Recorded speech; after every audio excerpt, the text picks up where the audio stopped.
Bayi 2,5 tahun korban ambruknya majelis di Ciamas meninggal dunia di RSUD Bogor.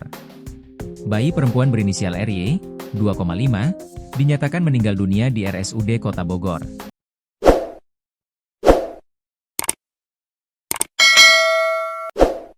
RY sendiri merupakan korban ambruknya Majelis Taklim Asy-Syobiyah di Kampung Ciapus, Desa Sukamakmur, Kecamatan Ciamas, Kabupaten Bogor, pada Minggu, 7 September 2025, lalu.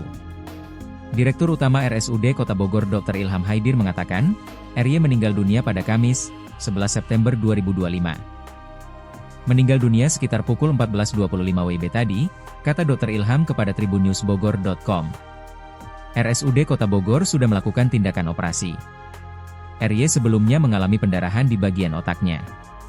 Jadi 2 hari lalu kondisinya memburuk di ICU. Terus kita operasi dengan harapan pendarahan yang di kepalanya itu bisa kita atasi, ujarnya. Dokter RSUD berusaha maksimal agar RY bisa normal. Pasca operasi kondisi RY terus memburuk dan alhasil tidak tertolong.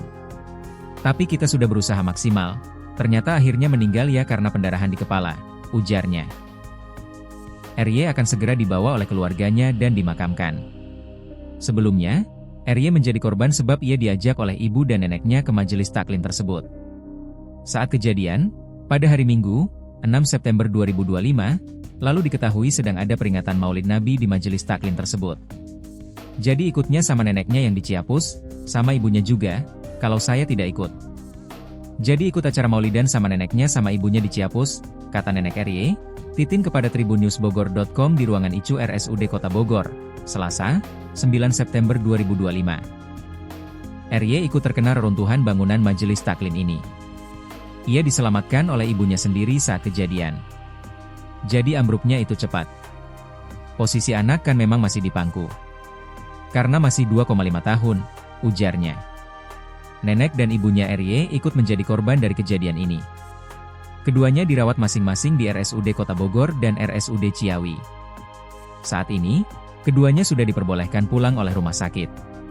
Ibunya juga luka, dibawa ke rumah sakit Ciawi sekarang alhamdulillah sudah pulang. Neneknya juga luka dirawat di sini, alhamdulillah sudah pulang, ujarnya.